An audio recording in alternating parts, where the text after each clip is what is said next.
उन लोगों के दो नाम थे, इंद्रसेना या मेंढक मंडली। बिल्कुल एक दूसरे के विपरीत। जो लोग उनके नग्न स्वरूप शरीर, उनकी उछलकूद, उनके शोर शराबे और उनके कारण गली में होने वाले कीचड़ कांदों से चिढ़ते थे, वे उन्हें कहते थे मेंढक मंडली। उनकी अगवानी गलियों से होती थी। वे होते थे 10-12 साल से 16-18 साल के लड़के, सांवला नंगा बदन, सिर्फ एक जांघिया या कभी कभी सिर्फ लंगोटी। एक जगह इकट्ठे हो जाते थे। पहले जयकारा लगता था, बोल गंगा मैया की जय। जयकारा सुनते ही लोग सावधान हो जाते थे।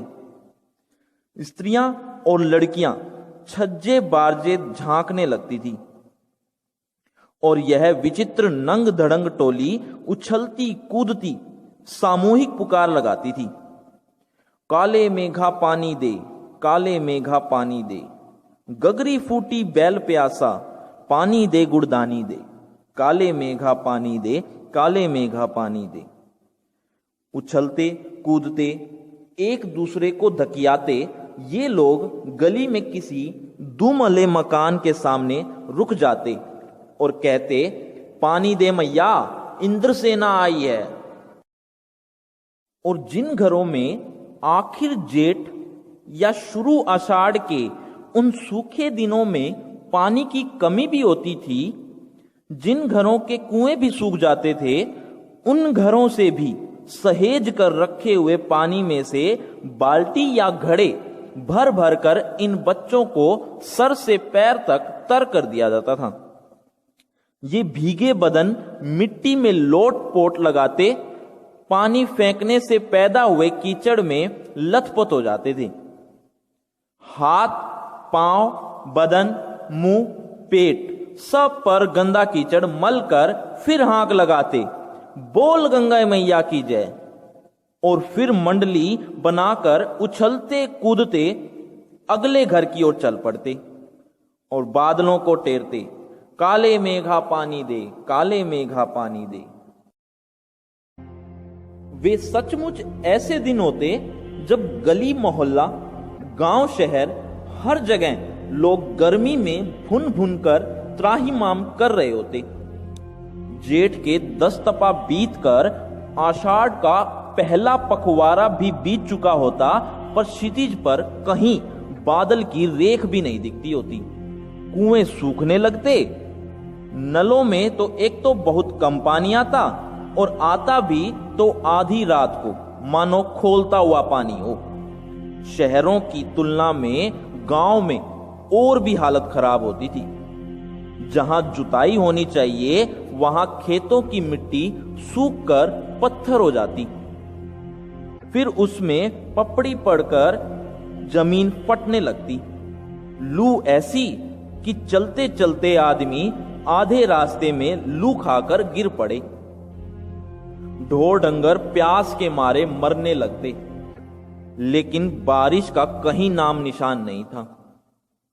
ऐसे में पूजा पाठ, कथा विधान सब करके लोग जब हार जाते, तब अंतिम उपाय के रूप में निकलती यह इंद्रसेना। वर्षा के बादलों के स्वामी हैं इंद्र, और इंद्र की सेना टोली बांधकर कीचड़ में लथपथ निकलती, पुकारते हुए मेघों को, पानी मांगते हुए प्यासे गलों और सूखे खेतों के लिए, पानी की आशा पर जैसे सारा जीवन आकर टिक गया हो।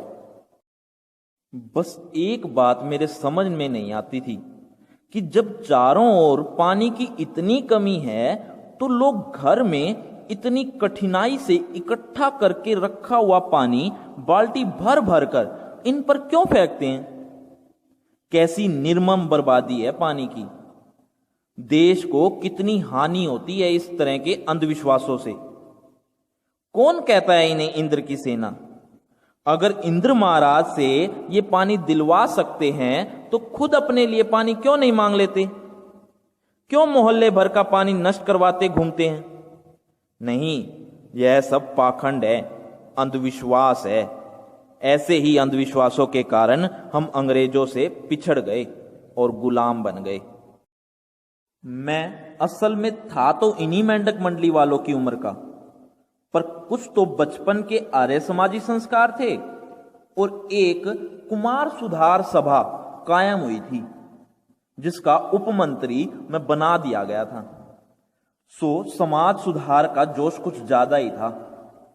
अंधविश्वासों के खिलाफ तो तर्कस में तीर रखकर घूमता था, मगर मुश्किल यह थी कि मुझे अपने बचपन में जिससे सबसे ज्यादा प्यार मिला वे थी जीजी।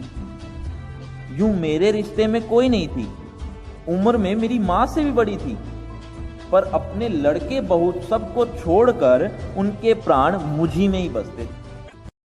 और वे थी उन तमाम रीति रिवाजों, तीज त्योहारों, पूजा अनुष्ठानों की खान जिन्हें कुमार सुधार सभा का यह उपमंत्री अर्थात स्वयं मैं अंधविश्वास कहता था और उन्हें जड़ से उखाड़ फेंकना चाहता था। पर मुश्किल यह थी कि उनका कोई पूजा विधान, कोई त्योहार अनुष्ठान मेरे बिना पूरा नहीं होता था। दिवाली है तो गोबर और कोड़ियों से गोवर्धन और सतिया बनाने में लगा हूं। जन्माष्टमी है तो रोज 8 दिन की झांकी तक को सजाने और पंजीरी बांटने में लगा हूं। और अगर छठ है तो छोटी रंगीन कुलैयों में भुना हुआ अन्न भर रहा हूं।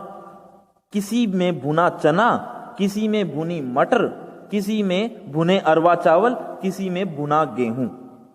जीजी यह सब मेरे हाथों से कराती थी ताकि उसका पुण्य मुझे मिले, केवल मुझे। लेकिन इस बार मैंने साफ इनकार कर दिया। नहीं फेंकना है मुझे बाल्टी भर भर कर पानी इस गंदी मेंढक मंडली पर। जब जीजी बाल्टी भरकर पानी ले गई, उनके बूढ़े पांव डगमगा रहे थे, हाथ कांप रहे थे। तब भी मैं अलग मुंह फुलाए खड़ा रहा। शाम को उन्होंने लड्डू मठरी खाने को दिए तो मैंने उन्हें हाथ से खिसका दिया, मुंह फेर कर बैठ गया। जीजी से बोला तक नहीं। पहले वे भी तमतमाई, लेकिन ज्यादा देर तक उनसे गुस्सा नहीं रहा गया। पास आकर मेरा सिर अपनी गोद में लेकर बोली, देख भैया, रूठ मत, मेरी बात सुन। यह सब अंधविश्वास नहीं है। हम इन्हें पानी नहीं देंगे तो इंद्र भगवान हमें पानी कैसे देंगे? मैं कुछ नहीं बोला। फिर जीजी बोली, तू इसे पानी की बर्बादी समझता है, पर यह बर्बादी नहीं है। यह पानी का अर्घ्य चढ़ाते हैं। जो चीज मनुष्य पाता है उसे पहले देगा नहीं तो पाएगा कैसे? इसीलिए तो ऋषि मुनियों ने दान को सबसे ऊंचा स्थान दिया है। ऋषि मुनियों को काहे बदनाम करती हो जीजी? क्या उन्होंने कहा था कि जब आदमी बूंद बूंद पानी को तरसे तब पानी कीचड़ में बहाओ? देख, बिना त्याग के दान नहीं होता। अगर तेरे पास लाखों करोड़ों रुपए हैं और उनमें से 2-4 रुपए किसी को दे भी दे तो यह क्या त्याग हुआ? त्याग तो वह होता है कि जो चीज तेरे पास भी कम है, जिसकी जरूरत तुझे भी है, और अपनी जरूरत पीछे रखकर तो दूसरों के कल्याण के लिए उसे दे, तो त्याग तो वह होता है। दान तो वह होता है, उसी का फल मिलता है। फल कुछ नहीं मिलता, सब ढकोसला है। मैंने कहा तो, पर कहां मेरे तर्कों का किला पस्त होने लगा था, पर मैं भी जिद पर अड़ा था। फिर जीजी बोली, देख, तू तो अभी से पढ़ लिख गया है, पर मैंने तो गांव के मदरसे का मुंह भी नहीं देखा। पर एक बात देखी है कि अगर 30-40 मन गेहूं उगाना है तो किसान को 5-6 सेर अच्छा गेहूं अपने पास से लेकर जमीन में क्यारियां बनाकर फेंकता है। उसे बुआई कहते हैं। यह जो सूखे में हम अपने घर का पानी इन पर फेंकते हैं वह भी बुआई है। यह पानी गली में बोएंगे तो सारा शहर, कस्बा, गाँव पर पानी वाले बादलों की फसल आ जाएगी। हम बीज बनाकर पानी देते हैं, फिर काले मेघा से पानी मांगते हैं। सब ऋषि मुनि कह गए हैं कि पहले खुद दो, तब देवता तुम्हें 4 गुना 8 गुना करके लौटाएंगे। भैया, यह तो हर आदमी का आचरण है जिससे सबका आचरण बनता है। यथा राजा तथा प्रजा सिर्फ यही सच नहीं है, सच यह भी है कि यथा प्रजा तथा राजा। यही तो गांधी जी भी कहते हैं। जीजी का एक लड़का राष्ट्रीय आंदोलन में पुलिस की लाठियां खा चुका था। तब से जीजी गांधी जी की बातें अक्सर करती थी। इन सब बातों को आज 50 से ज्यादा बरस होने को आए हैं। पर ज्यों की त्यों मन पर दर्ज हैं। कभी कभी कैसे कैसे संदर्भों में ये बातें मन को कचोट जाती हैं। अंग्रेज चले गए, पर क्या हम आज भी सच्चे अर्थों में स्वतंत्र हो पाए? क्या उनका रहन सहन, उनकी भाषा, उनकी संस्कृति से स्वतंत्र होकर अपने देश के संस्कारों को समझ पाए? हम आज देश के लिए करते क्या हैं? मांगे हर क्षेत्र में बड़ी बड़ी हैं, पर त्याग का कहीं नामो निशान नहीं है। अपना स्वार्थ आज एकमात्र लक्ष्य रह गया है। हम चटकारे लेकर इसके या उसके भ्रष्टाचार की बातें करते हैं, पर क्या कभी हमने जांचा है कि अपने स्तर पर, अपने दायरे में हम उसी भ्रष्टाचार के अंग तो नहीं बन रहे हैं? यही कारण है कि प्रतिदिन हम पढ़ते हैं कि यह 1000 करोड़ की योजना बनी, यह 4000 करोड़ की योजना बनी, किंतु यह अरबों खरबों की सारी राशि कहां गुम हो जाती है? काले मेघा दल के दल उमड़ते हैं, पानी झमाझम बरसता है, पर गगरी फूटी की फूटी रह जाती है, बैल प्यासे के प्यासे रह जाते हैं। आखिर कब बदलेगी यह स्थिति?